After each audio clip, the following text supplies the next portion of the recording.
شیخ عبد القادر جیلانی رضی اللہ تعالی عنہ سے ایک نئے سلسلے کی بنیاد پڑی۔ سیدنا غوث اعظم شیخ عبد القادر جیلانی رضی اللہ تعالی عنہ ابھی جنگلوں میں مصروف تصفیہ تھے، عبادتوں میں مشغول تھے، اور 40 سال آپ نے جنگلوں میں گزارے۔ 40 سال کا عرصہ آپ باہر نہیں جانا چاہتے تھے جنگل سے، ساری زندگی جنگل میں ہی گزار دینا چاہتے تھے۔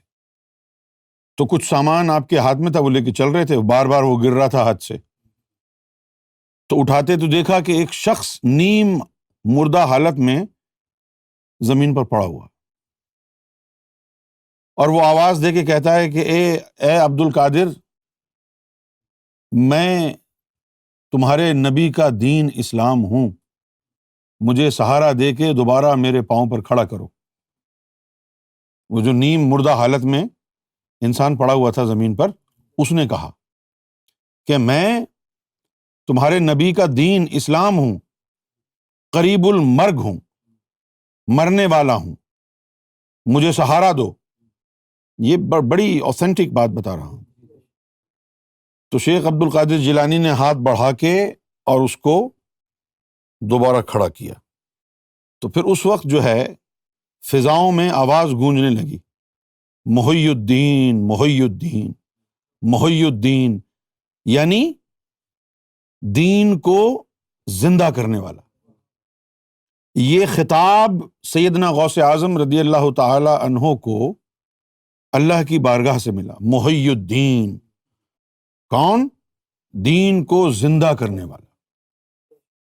تو آپ نے پھر اس دین کو زندہ جو کیا، وہ کیسے کیا؟ یہ وہ وقت تھا کہ جب دین اسلام سے طریقت کی تعلیم بالکل ختم ہو چکی تھی، صرف ظاہری کلمہ پڑھنے والے، ظاہری نماز پڑھنے والے رہ گئے تھے۔ مومن جن کے دلوں میں ایمان اتر گیا ہو، ایسا کوئی نہیں بچا تھا۔ تو دین کو زندہ کرنا کیا ہوا؟ دلوں کو زندہ کیا۔ جب آپ نے لوگوں کے دلوں کو زندہ کیا، ان میں نور ڈالا، ان کو ذاکر قلبی بنایا، تو وہ مومن بنے، تو دین زندہ ہو گیا نا۔ دین کیا ہے؟ مومنوں کا مجموعہ دین ہے۔ اگر معاشرے میں مومن نہ رہیں تو دین ختم ہو جائے، دوبارہ معاشرے میں مومن بننے لگ جائیں تو دین دوبارہ زندہ ہو گیا۔ پھر غوث اعظم رضی اللہ تعالی عنہ نے بڑی محنت کی، لیکن آپ کے ساتھ مسئلہ یہ تھا کہ آپ کا تعلق ایران سے تھا، اور بس گئے تھے آپ بچپن میں آ کے عراق۔ تو آپ کی مادری زبان جو تھی وہ عربی نہیں تھی، آپ کی مادری زبان فارسی تھی۔ تو اللہ نے آپ کو ڈیوٹی پر بٹھا دیا، تو اب آپ خاموش بیٹھے رہتے تھے۔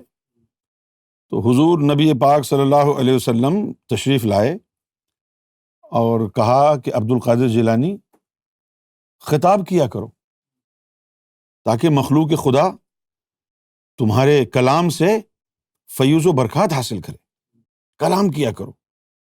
تو سیدنا غوث اعظم رضی اللہ تعالی عنہ نے عاجزانہ طور پر درخواست کی کہ یا رسول اللہ، میں تو اجمی ہوں، اور یہ اہل عراق تو عرب ہیں، میں ان کے سامنے کیسے عربی میں کلام کروں؟ تو آپ نے فرمایا کہ تم منہ کھولو۔ آپ نے منہ کھولا، نبی پاک صلی اللہ علیہ وسلم نے 9 دفعہ آپ کے منہ میں اپنی زبان ڈالی۔ اس کے بعد پھر مولا علی تشریف لائے، تو انہوں نے بھی کہا کہ بیٹا عبد القادر جیلانی، منہ کھولو۔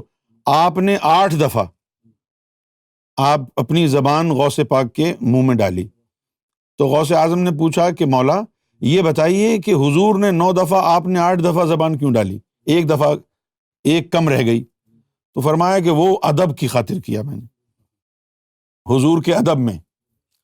تو اب یہاں سے نبی پاک صلی اللہ علیہ وآلہ وسلم سے فیضان کلام حاصل کیا۔ اس کے بعد آپ نے خطاب شروع کیا، اور تو اس کے بعد تو پھر رکے ہی نہیں رکے نہیں۔ اور پھر 70,000 کا مجمع آپ کو سننے کے لیے آتا. ابھی آپ اپنی نشست پر آ کر کے بیٹھتے اور بیٹھ کے کہتے سبحان اللہ، 4-5 جنازے نکل جاتے. یعنی اتنا نور آپ کے الفاظ میں ہوتا کہ کسی کو چھینک آ گئی اور چھینک کے جواب میں غوث اعظم نے کہا یرحمک اللہ، اتنا نور نکلتا ہے کہ جس کو چھینک آئی ہے وہ پتلی گلی سے اوپر. اب ذرا سی بات جو ہے سنجیدہ ہے.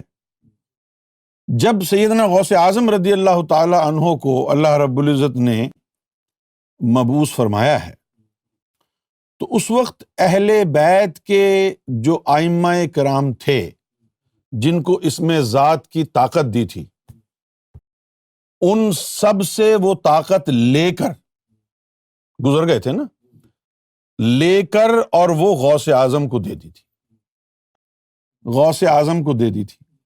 اب ہمارے جو اہل تشیع حضرات ہیں کیسے بولائے پھرتے ہیں، ادھر ادھر ہاتھ مارتے ہیں اہل بیت اعظام کے ائمہ کرام. وہ اہل بیت اعظام کے ائمہ کرام کا سارا فیض غوث اعظم رضی اللہ تعالی عنہ کو اللہ نے خود دے دیا، اور آپ ان کا نام لے کے غوث پاک کی شان میں گستاخیاں کرتے ہیں.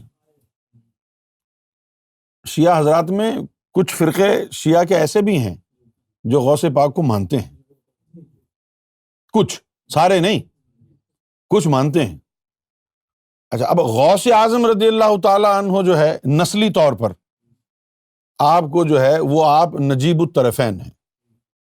نجیب الطرفین کیا ہوتا ہے؟ نجیب الطرفین وہ ہوتا ہے کہ جس کے والد صاحب یا تو امام حسن کی نسل سے ہوں یا امام حسین کی نسل سے ہوں، اور والدہ بھی حسنی ہوں یا حسینی ہوں. تو غوث اعظم کے جو والدین تھے، ایک امام حسن کی نسل سے تھا اور ایک امام حسین کی لڑی سے تھی، اس لیے آپ جو ہے نجیب الطرفین کہلاتے.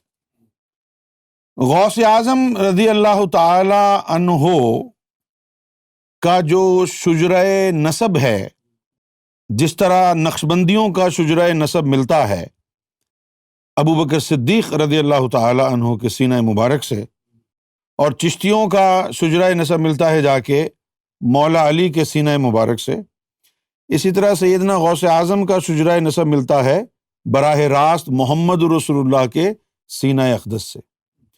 لہٰذا حضور صلی اللہ علیہ وآلہ وسلم کی نسبت سے، مشرب محمدی کی نسبت سے، قادریہ سلسلہ تمام روحانی سلاسل میں سب سے افضل و اعلیٰ تصور کیا جاتا ہے.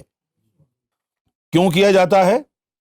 کہ ان سلسلہ قادریہ کا شجرہ نسب جا کے مل رہا ہے حضور نبی کریم صلی اللہ علیہ وآلہ وسلم سے.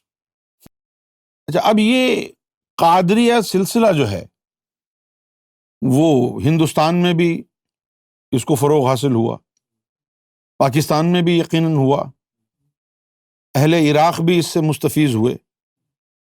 لیکن پھر ایک وقت یہ آیا کہ جب یہ علم ناپید ہوتا گیا تو وہ جو سلاسل روحانیاں چلے آ رہے تھے، جب تک ان میں باطنی علم سینہ بسینہ چلتا رہا تو وہ سلاسل چلتے رہے، اور جب کسی سلسلے میں ولایت رک گئی تو وہ سلسلہ تباہ اور برباد ہو گیا.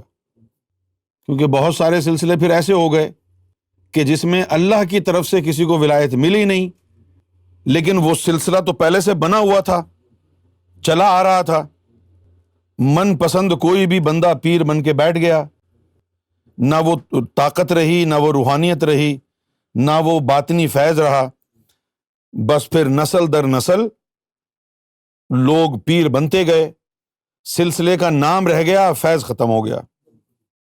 تو اس زمانے میں تو اب نقشبندیہ سلسلہ ہو، چشتیہ سلسلہ ہو، قادریہ سلسلہ ہو، ہر شاخ پہ الو بیٹھا ہے، انجام گلستاں کیا ہوگا.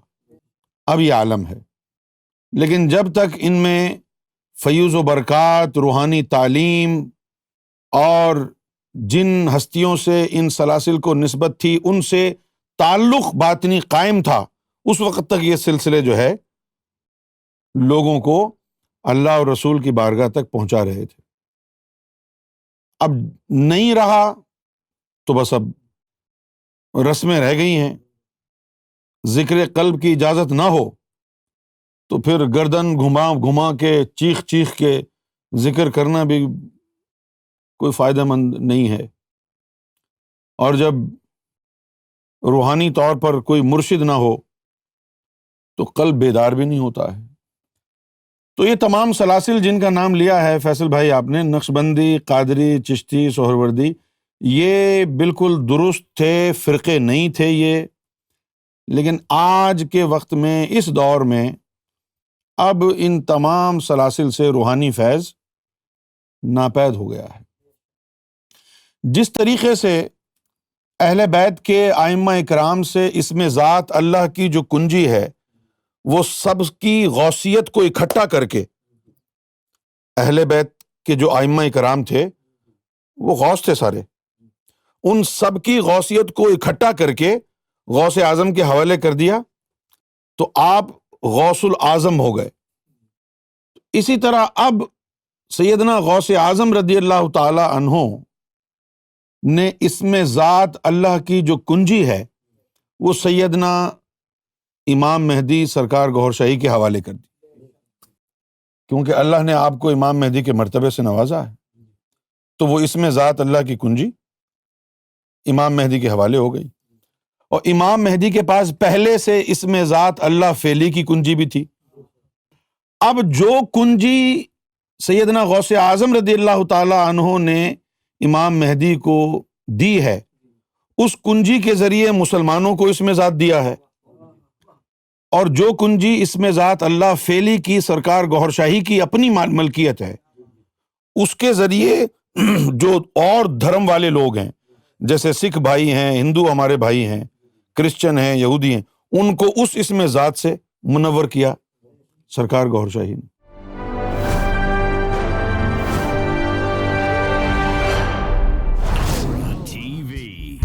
Bringing light, love, and peace in your life.